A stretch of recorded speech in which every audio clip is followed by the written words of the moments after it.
본문을 가지고 느헤미야의 기도라는 제목으로 말씀을 나누고자 합니다. 아주 오래간만에 만난 동생 하나니로부터 느헤미야는 참담한 소식을 전해졌습니다. 예루살렘 성벽이 무너졌습니다. 예루살렘 성문들이 불타버렸습니다. 그곳에 있는 우리 동족들이 극심한 고통 가운데 있습니다. 이 소식을 듣고 어떻게 하면 좋겠습니까? 무엇을 먼저 해야 할까요? 느헤미야는 하나님을 먼저 찾아갔고 하나님 앞에 회개하며 기도했습니다. 사실 일개인으로서 이런 엄청난 소식을 듣고 뭔가 스스로 할 수 있는 일들이 많지 않습니다. 고위공직자이긴 하지만 이 예루살렘이라는 문제가 페르시아 대외적인 문제, 국외적인 문제, 외국에서 페르시아로 공격해 들어오는 이런 문제라면 내용이 다르겠지만 예루살렘의 문제는 페르시아라는 이 나라 안에 국내의 작은 그런 문제입니다. 여러 민족들이 섞여 있기 때문에 어떤 한 소수 민족의 문제가 그 전체의 문제가 되지 않을 수 있고 그 소수 민족의 작은 문제를 부각하면 할수록 오히려 그 소수 민족에게 불리해질 수도 있습니다. 또 고위공직자에 있기 때문에 느헤미야가 뭔가 하려고 해도 결국은 왕에게 보고해야 되고 왕의 재가를 받는 것이 급선무인데 예루살렘이라는 이 도성은 정치적인 이슈가 아주 꼬리표처럼 붙어 있기 때문에 이 예루살렘의 문제를 왕에게 최고위층의 어떤 이슈로 던지기가 쉽지 않습니다. 그런 측면에서 이 슬픈 소식을 듣고 느헤미야가 어떻게 하면 좋겠습니까? 가슴 아픈 소식을 접하고 느헤미야는 먼저 하나님을 찾았습니다. 하나님께 나아갔고 하나님을 배아랬고 하나님을 방문했고 그리고 하나님을 만나기 위해서는 무엇보다 먼저 죄를 고백하고 회개해야 합니다. 나의 죄를 용서하소서, 내 아버지의 죄를 용서하소서, 나의 집안의 죄를 용서하소서, 우리 조상들의 민족의 죄를 용서하여 주시옵소서. 그렇게 회개 기도를 하였습니다. 요즘 코로나19 바이러스가 이렇게 나라 전체를 잠식하고 있고 우리가 바깥에 외출하기도 어렵긴 합니다만 어떤 식당을 가보면 그 식당은 정문에 들어가기 전이나 혹은 정문에 들어가고 나서 작은 세면대가 있어서 그 세면대에서 손을 씻도록 되어 있습니다. 그래서 보통은 뭐 화장실을 간다든지 손을 씻으려면 혹은 뭐 이렇게 티슈를 받아서 손을 닦아야 되는데 여기는 편리하게 손을 씻도록 되어 있습니다. 손을 씻고 이제 밥을 먹어야 되죠. 회개도 마찬가지입니다. 손을 씻고 밥을 먹으면 우리가 이제 위생적으로 안전하듯이 우리가 하나님을 만나기 위해서는 지성소 안으로 들어가야 되는데 거룩한 곳으로 들어가야 되는데 그곳에 죄를 회개하지 않고 함부로 들어갈 수가 없다는 것입니다. 나는 들어갈 수 있습니까? 그냥 들어가면 되지 않습니까? 그렇지 않습니다. 심지어 다윗이 법궤를 예루살렘 다윗성으로 옮기고 싶어서 3만 명의 사람들을 모았습니다. 그리고는 거창한 운반식을 했는데 낙원의 타작 마당에서 앞에 끌고 가던 소가 고향 생각을 났는지 두고 온 새끼 생각이 났는지 이 소들이 안절부절을 못하면서 하나님께가 흔들렸어요. 이 흔들리니까 이거 걱정이 돼가지고 우사가 그 괴를 붙잡았는데 그 괴를 붙잡자마자 3만 명이 모여서 지금 이 참여하고 있고 보고 있잖아요. 3만 명이 지켜보는 데서 우사가 적사했어요. 이 지성소에 감히 함부로 사람이 못 들어가요. 그런데 하나님하고 씨름을 하려면 지성소 안으로 들어가야 되거든요. 그 지성소 안으로 들어가는 열쇠가 무엇이냐? 회개라는 죄를 고백하고 나면 하나님은 기뻐시사 허물과 죄악을 용서해 주십니다. 죄를 하나님 앞에서 고백했으니까 하나님은 죄를 사하여 주시고 깨끗하게 하여 주시고 이제 하나님한테 본격적으로 아뢰 수가 있습니다. 본게임이 시작될 수 있다는 겁니다. 하나님과 밀고 당기기가 이제 가능해지는 거예요. 왜 왔니? 좀 도와주세요. 뭘 도와줄까? 예루살렘 소식 아시잖아요. 그건 좀 곤란한데 제발 좀 도와주세요. 너희 조상들이 하도 애를 먹였기 때문에 너 내 성질 알잖아. 그래도 이번 한 번만 좀 도와주세요. 이거 정말 곤란하네. 이렇게 서로 밀고 당기고 협상을 하고 대화를 하고 고려를 하고 본격적으로 줄다리가 가능합니다. 지성소 안으로 들어갈 거예요. 느헤미야도 마찬가지입니다. 회개 기도를 했습니다. 그리고 이제 본격적으로 기도에 들어갑니다.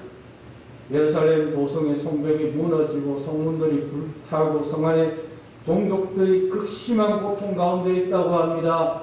하나님 도와주세요. 이렇게 이제 기도를 하는 거죠. 그런 점에서 느헤미야는 세 가지 기도의 특징을 우리들에게 보여주고 있습니다. 첫 번째는 장기간 끈질긴 기도입니다. 느헤미야는 사실 응답이 올 때까지 장시간 끈질기게 기도했습니다. 느헤미야가 이 일을 두고 얼마나 오랫동안 기도했는지 대략 우리가 추측할 수 있습니다. 아닥사스다 왕 제20년 기슬르월에 수상궁에 머물 때 그의 형제 하나니를 만나고 그 하나니로부터 예루살렘 도성에 관한 소식을 듣습니다. 기슬르월이라면 우리가 지내는 12월 아주 찬바람 부는 12월 지금 같은 때 정도 됩니다. 그리고 느헤미야가 아닥사스다 왕을 만나서 이야기한 때는 니산월입니다. 니산월 2장 1절을 보면 이 니산월은 4월에 봄바람이 부는 때입니다. 한 4개월에서 5개월을 기약도 없이 그냥 기도한 거예요. 이 일을. 페르시아 왕들은 겨울 동안에는 바벨론 궁전에서 지내고 여름에는 메대 악메다 궁전에서 지내고 봄과 가을에는 수상 궁궐에서 진무를 12월에 느헤미야는 수상궁에 있었다고 했으니까 아닥사스다 왕은 바벨론 궁전에 있었겠죠. 서로에 좀 떨어져 있었지 않을까 싶습니다. 그리고 왕이 돌아오기를 기다리면서 느헤미야는 이 소식을 듣고 계속해서 기도한 것입니다. 느헤미야는 페르시아에서 태어났고 페르시아 궁전에서 페르시아 왕을 섬기고 있지만 자신이 한 번도 유다인임을 잊은 적이 없습니다. 늘 예루살렘을 향해서 기도하고 또 예루살렘에 있는 각처에 흩어져 있는 유다인들을 위해서 기도했습니다. 그는 느헤미야에게 들려온 이 슬픈 소식을 붙들고 추운 겨울부터 그는 기도에 돌입합니다. 그 어떤 우선순위도 놓아두고 이 일을 두고 하나님 어떻게 하면 좋을까요? 이 슬픈 소식을 어떻게 하면 좋을까요? 대처도 없고 대안도 없고 그냥 이 슬픈 소식을 가슴에 담고 기도에 들어갔습니다. 기도에 전무했습니다. 하루 24시간 낮에나 밤에나 수상궁에서 근무할 때나 집에 귀가할 때나 깨어있으나 자는 중에나 이 문제를 두고 기도에 집중합니다. 수상궁을 얼어붙게 했던 그 추운 겨울에서 서서히 지나가면서 따뜻한 봄바람이 불고 하늘이 화창해지고 벚꽃 개나리 진달래가 화창하게 피는 4월 아닥사스다 왕과 진중한 대화를 나눌 수 있을 그때까지 얼마나 기간이 될지 언제쯤 될지 모르지만 그냥 느헤미야는 기도에 전무했다는 거예요. 장시간 이렇게 기도를 하다 보면 기도가 내면화됩니다. 기도의 내면화 과정이 있어요. 우리가 어떤 일을 두고 이거 기도해야 되겠다 하지만 딱 돌았으면은 그에 대한 필요성이나 기도를 해야 되겠다는 결심이 흩어지면서 싹 사그러들어요. 이것은 우리의 믿음이 약해서가 아니고 우리의 어떤 신앙이 잘못된 것도 아니고 사람이 처음 들을 때는 중요한 줄 알지만 시간이 지나가면 이 망각이 있어가지고 소설 잊어버립니다. 지금 믿음의 문제가 아니고 방법의 문제입니다. 그래서 기도를 열심히 하시는 분들은 기도 카드가 있습니다. 기도 제목을 적어가지고 냉장고에도 붙이고 문 앞에도 붙이고 뭐 자동차 핸들에도 붙이고 그렇게 해서 계속 기도를 한다든지 또 기도 수첩에 있어서 이렇게 들고 다니면서 기도를 한다든지 그렇게 합니다. 이렇게 하지 않으면 이 기도 제목이 흐릿흐릿해지면서 그냥 일상에 그것을 위해서 기도하는 습관이 남아있지 않습니다. 우리 축복로 교회도 주보 뒷면에 보시면 공동체 기도 제목이 있습니다. 그 기도 제목을 한 번만 읽어도 기도예요. 그렇게 한 번 읽고 또 한 번 읽고 읽다 보면 기도 제목들이 기억이 나고 자연히 그 기도 제목을 가지고 기도를 하다 보면 그 기도 제목들 줄줄줄줄 그렇게 기도가 흘러가는 것을 볼 수가 있습니다. 이처럼 무엇을 작정하고 기도한다는 것은 기도 제목을 정하고 그것을 보고 기록하고 그 기도 제목을 가지고 속에서 기도해야 돼. 그럼 기도 제목을 통해서 기도하게 되고 기도하면 그 기도 제목들이 나오고 이런 기도의 선순환이 일어납니다. 다시 말해서 기도 제목이 머릿속에 이제 입력이 되는 거예요. 입력이 돼가지고 그냥 기도하면 말로 계속 나오는 수 있게 됩니다. 그러다가 어느 순간에는 이 기도 제목, 머리에 입력되었던 기도 제목이 내 가슴 속에 확 박히는 순간, 가슴에 박혀.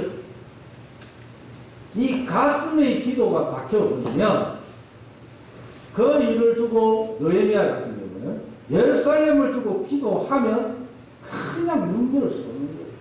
하나님, 이 기도 제목이 내 가슴 속에 박혀버렸으니까 예루살렘에 대해서 슬픈 소식을 들으면 마음이 슬프고 예루살렘에 대해서 기쁜 소식을 들으면 마음이 기쁜 거예요.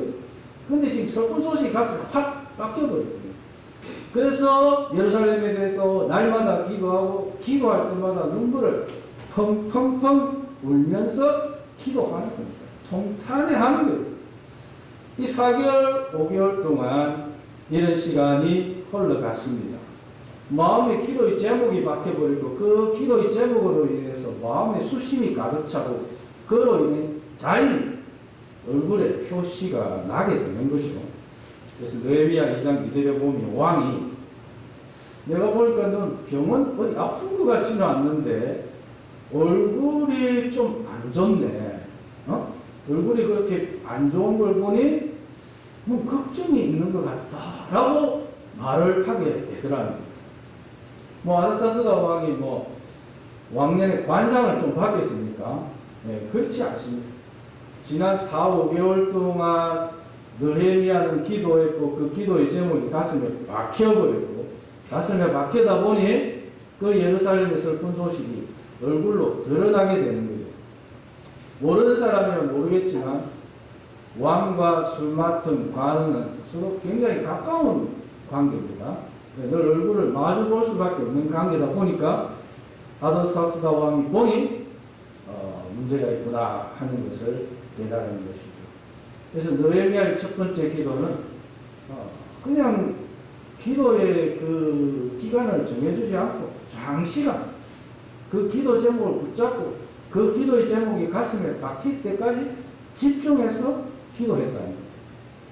두 번째로 우리가 생각할 점은 느헤미야는 이런 중대사를 두고 기도팀을 구성해서 기도했다는 거예요. 1장 11절에 보면 주여 구하오니 귀를 기울이시사 종의 기도와 주의 이름을 경외하기를 기뻐하는 종들의 기도를 들으시고 주의 이름을 경외하기를 기뻐하는 종들의 기도. 느헤미야가 하나님으로부터 예루살렘에 대한 슬픈 소식을 듣고 혼자서 처량하게 기도한 것이 아니라 그는 기도팀을 구성했어요. 하나님에게 우리가 이러고 있을 때가 아니다. 먼저 우리가 기도하자. 너도 기도하고 너희 동료들도 기도하고 주변의 사람들에게 알려서 예루살렘을 향해서 우리가 먼저 기도하자. 예, 알겠어요, 형. 가능한 모든 유다인들을 소집해서 예루살렘을 두고 기도하겠습니다. 이렇게 기도팀이 구성이 된 것입니다. 예수님도 누구보다도 더 열심히 기도하셨죠. 예수님은 하나님이시지만 이 땅에 오신 예수님은 참 우리에게 기도의 본을 보여주셨을 뿐만 아니라 예수님께서 십자가를 앞에 두고는 예수님의 제자들 베드로, 야고보, 요한을 데리고 가서 그들과 함께 기도하는 모습을 볼 수가 있습니다. 물론 너희들이 나를 위해 기도하라는 것은 아닙니다. 제자들이 스스로 그 십자가로 인해서 시험에 빠지지 않도록 함께 기도하자라고 이렇게 중보 기도팀을 만들고 함께 기도하는 것을 볼 수가 있습니다.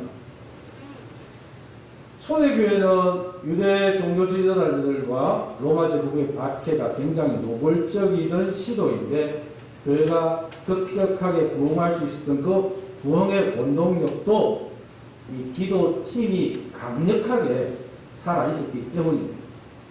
예수님이 부활성 전하신 후 예수님이 없어졌어요. 눈앞에 계셨던 예수님이. 그럼에도 불구하고 이분들은 흔들리지 아니하고 나가야의 다락방에 모여서 120 성도들이 함께 기도했어요. 더불어 마음을 같이하여 오로지 기도에 힘썼어요. 그 당시에 별로 다른 방법이 없습니다. 나가서 전도를 한다든지 전도지를 돌린다든지 나가야의 다락방에 십자가를 세운다든지 이런 일을 할 수가 없죠. 할 수가 없죠. 누군가 예수님에 대한 소식을 듣고 예수님을 믿고 싶어도 교회가 눈에 보이지 않습니다. 교회는 그 전조직처럼 그렇게 세워져 있습니다. 이러한 때에 이분들이 할 수 있었던 것은 오로지 기도였습니다.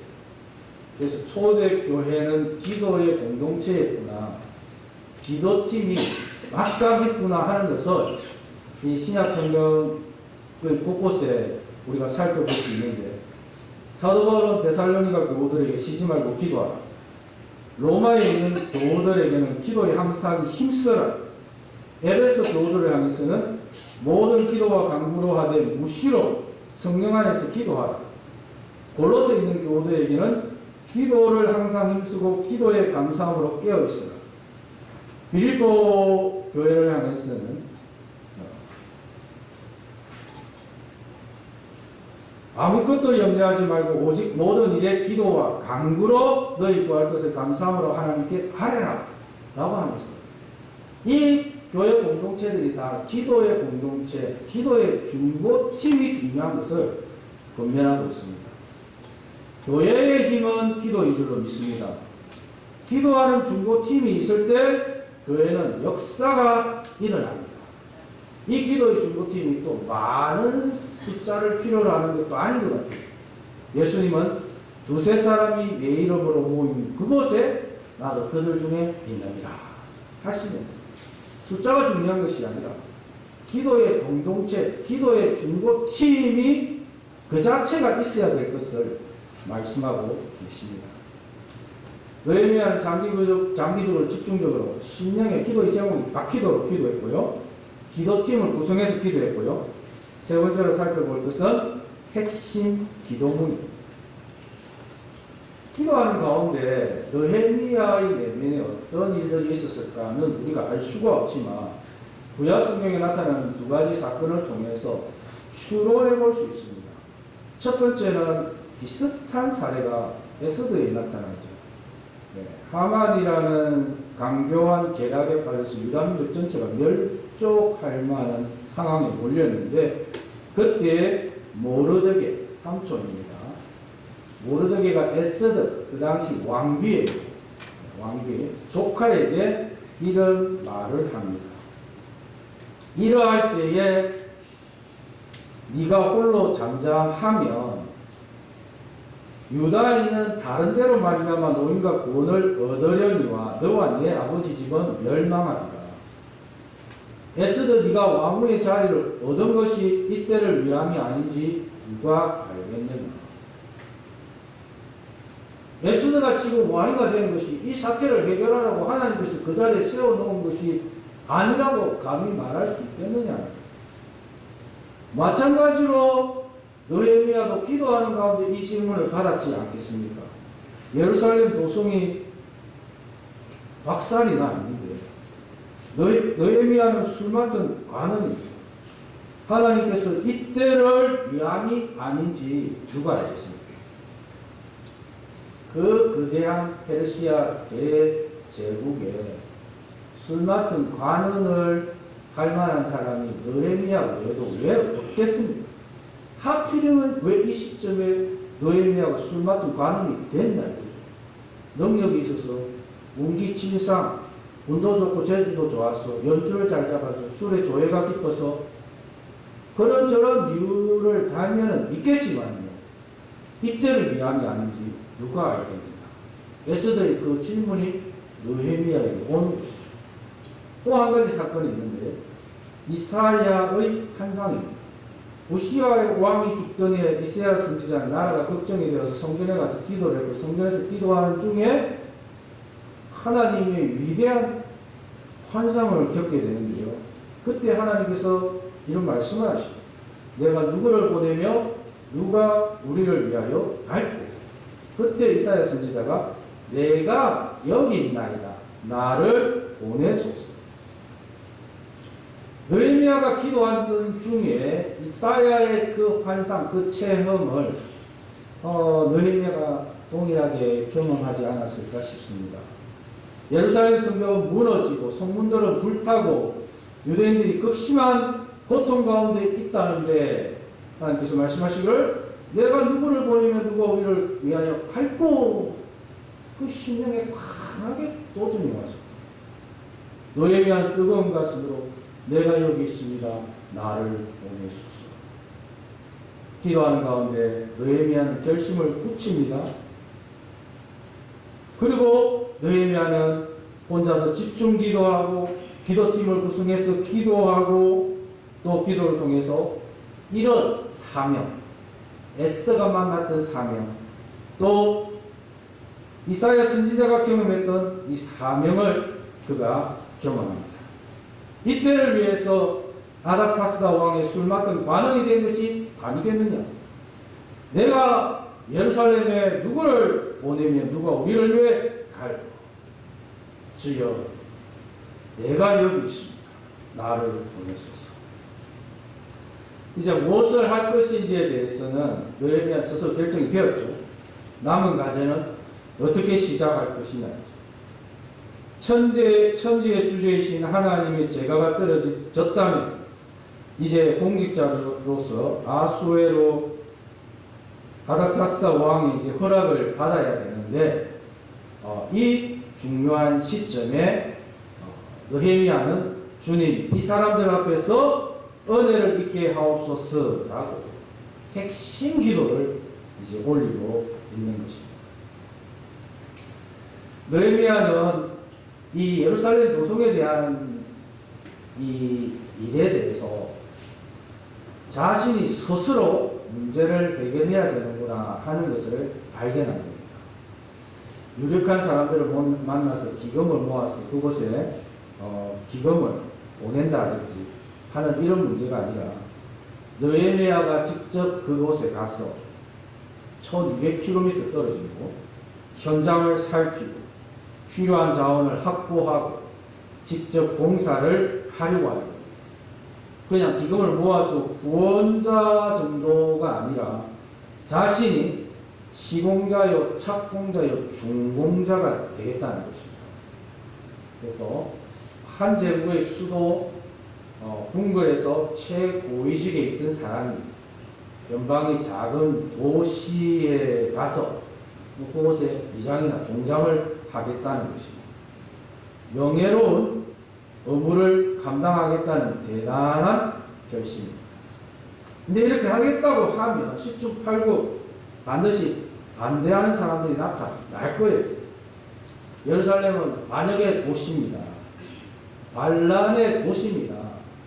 느헤미야가 예루살렘 도성을 세우겠다고 한다는 것은 이거 흑심을 품고 있는 것 아니겠습니까? 앞으로 반역을 염두에 둔 것 아니겠습니까? 라고 얼마든지 문제가 제기될 수 있는 예민한 일입니다. 그래서 느헤미야는 기도를 했죠. 장시간 기도에 집중했고 또 기도팀을 구성해서 기도했고 그리고 자신이 무엇을 해야 될지 사명을 발견하고 이 사명을 이루기 위해서 아주 핵심 기도문을 올립니다. 이 사람들 앞에서 은혜를 입게 하옵소서. 1장 11절. 이것이 느헤미야의 핵심 기도입니다. 그 많은 시간 동안 기도하고 구구절절히 기도하고 어느 순간 이 문제를 해결할 핵심 기도문이 등장했습니다.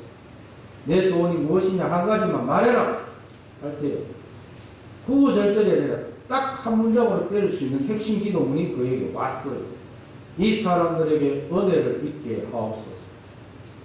기도가 간절하고 그 잡다한 그 기도들이 하나로 수렴이 되면 핵심 기도문에 이르게 되고 나중에는 그거 하나 붙들면서 기도합니다. 주여 주여 하면서 그거 하나 붙들어요.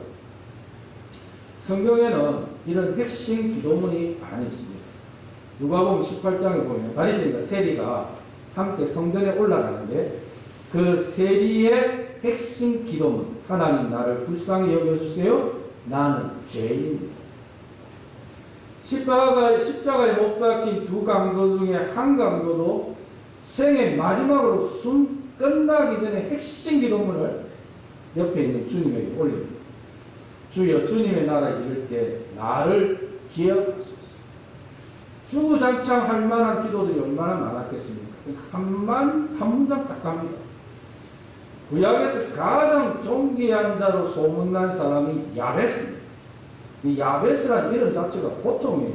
출생할 때 거의 어머니가 네 팔자가 사납구나 그래서 야베스가 지었습니다. 그런데 그가 하나님 앞에 핵심 기도문을 올립니다. 내게 복에 복을 더하사 나의 지경을 넓히시고 주의 손으로 도우사 나로 환난을 벗으나 근심이 없게 하옵소서. 아주 간단한 기도. 하나님 그 기도 들으시고 그대로 응답하시사 구약에서 가장 존귀한 사람의 대명사가 야베스가 되었습니다. 흥청망청하다가 두 눈이 뽑힌 삼손이 마지막 시점에 그가 하나님 앞에 핵심 기도문을 올립니다. 주 여호와여 구하옵나니 나를 생각하옵소서. 하나님이여 구하옵나니 이번만 나를 강하게 하사 나의 두 눈을 뺀 블레셋 사람에게 원수를 단번에 갚게 하옵소서. 간절하게 핵심 기도를 드렸던 세리는 제사함을 받고 성전을 내려갔으며 십자가상의 강도는 주님과 함께 나군에 있을 것이라 응답을 받았습니다. 야베스는 구약에서 가장 존귀한 자의 대명사가 되었고 삼손은 하나님이 강력한 힘을 주시사 삼손이 살아있을 때 죽인 블레셋 사람보다 더 많은 블레셋 사람들을 죽이는 그런 응답을 받았습니다. 느헤미야도 이 사람들 앞에서 은혜를 입게 하옵소서라고 핵심 기도를 드렸더니 응답의 징조가 나타납니다. 하루는 느헤미야가 아닥사스다 왕 앞에 포도주를 한 잔 올렸습니다. 느헤미야가 건넨 포도주 잔을 받던 아닥사스다 왕이 느헤미야의 표정을 보니 이전과 조금 달라요.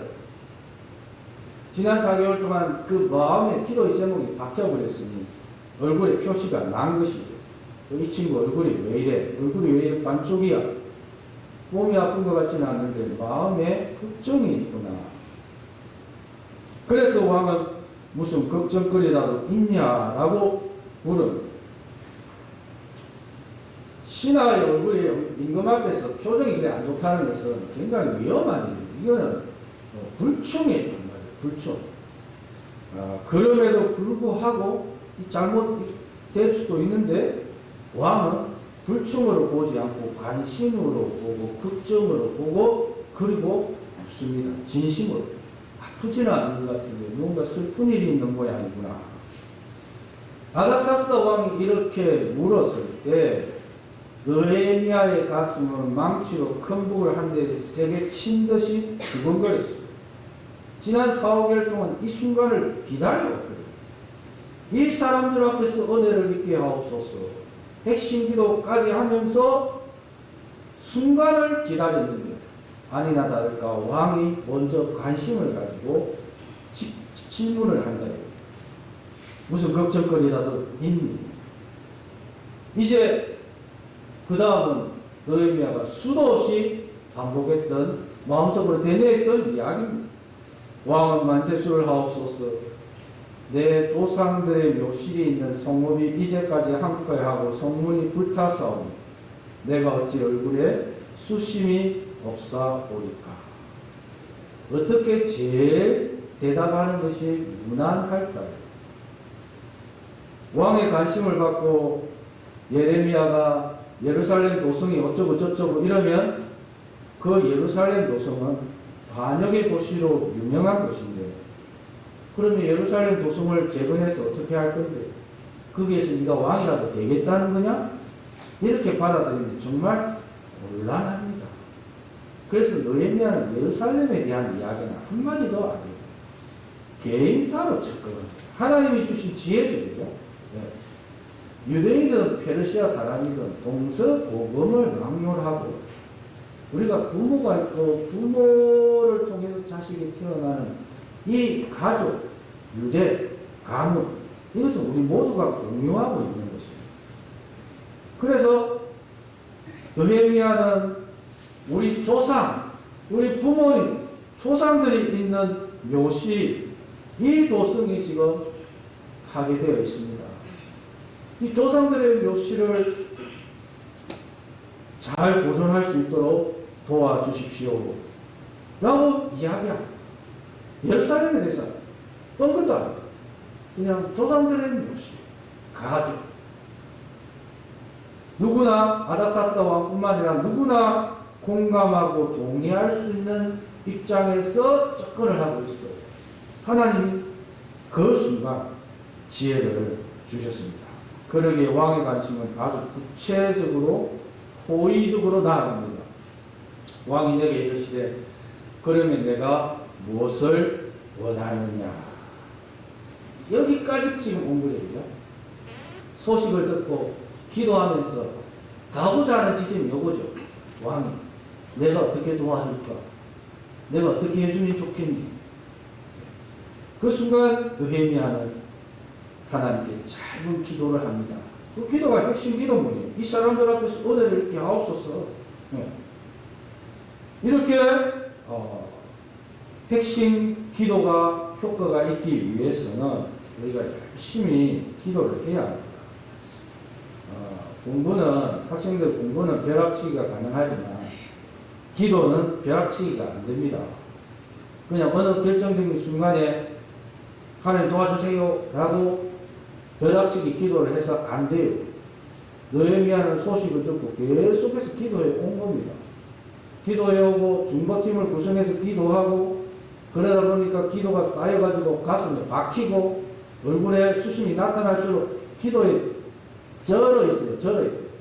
그러면서 마지막 핵심 기도문까지 등장해서 이제는 그거 하나 붙들고 기도하는 이런 기도의 과정을 거쳐 왔기 때문에 지금 이 시점에 온 겁니다. 느헤미야는 되는데 나는 왜 안 됩니까? 벼락치기 기도를 하기 때문에 안 되는 거예요. 기도의 과정이 있습니다. 지난 4개월, 5개월 동안 계속해서 기도를 해왔어요. 그랬더니 왕이 그래 내가 어떻게 해주면 되겠니? 무엇을 원하니? 어떻게 해줄까?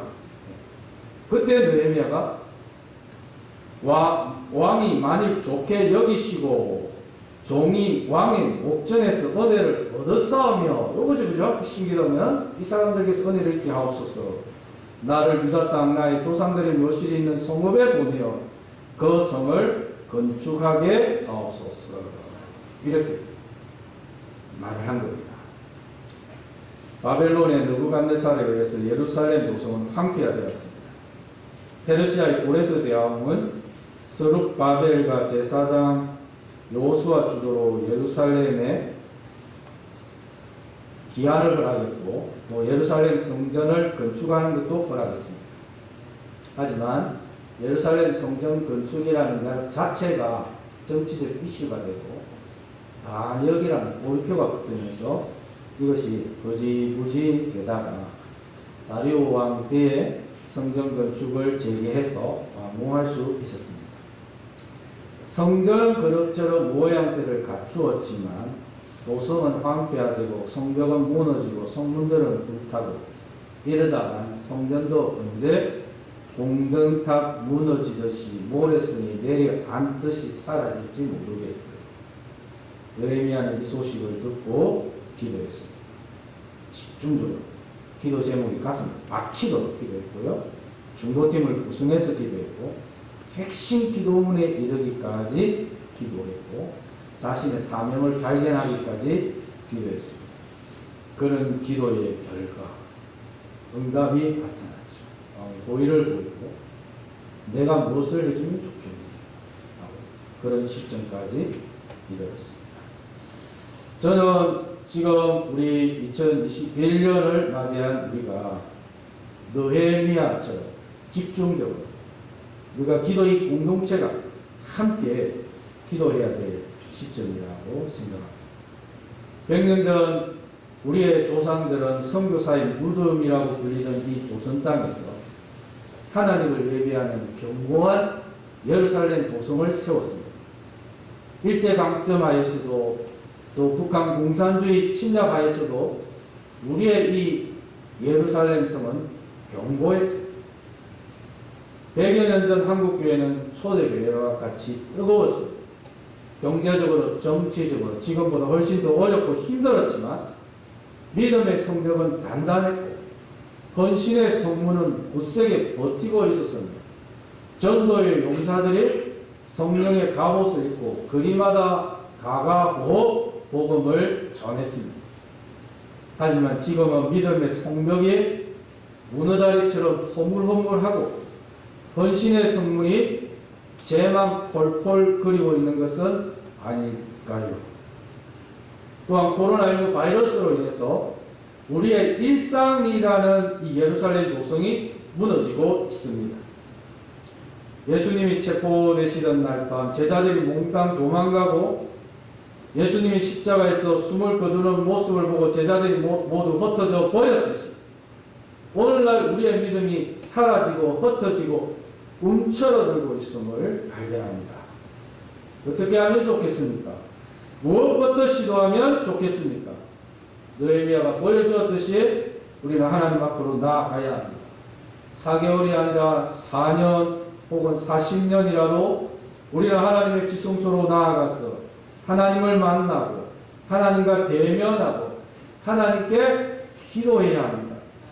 오랫동안 기도하며 기도를 하다 보면 주변에서 같이 기도에 참여하는 분들이 생기고 또 핵심 기도문에 이르는 그런 기도의 정점에 도달하는 순간 결정적 순간이 오게 될 줄로 믿습니다. 기도를 하다 보면 우리가 감당해야 될 사명을 발견합니다. 결국 우리의 무너진 도성은 기도의 눈물과 기도의 집념과 기도의 열정으로 세울 수 있습니다. 2020년 한 해 동안 우리는 코로나19 바이러스로 인해서 많은 고통을 겪었습니다. 코로나 한파는 2021년 새해가 되어도 여전히 우리의 도성 온전을 맴돌면서 공성전을 계속할 것입니다. 새해 벽들을 어떻게 시작하시겠습니까? 먼저 하나님을 만나고 하나님께 부르짖고 하나님께 기도했으면 합니다.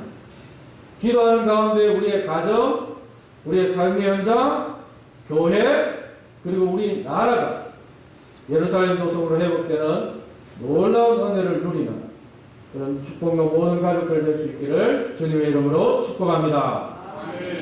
하나님 아버지, 무너진 도성을 어떻게 다시 세우면 좋겠습니까? 오직 기도를 통해서 하나님의 도성을 세울 수 있습니다. 무너져가는 우리의 믿음의 도성, 무너져가는 우리 일상의 도성을 기도를 통해서 세워나가는 축복의 모든 가족들 될 수 있도록 은혜를 베풀어 주시옵소서. 예수님 이름으로 기도드립니다.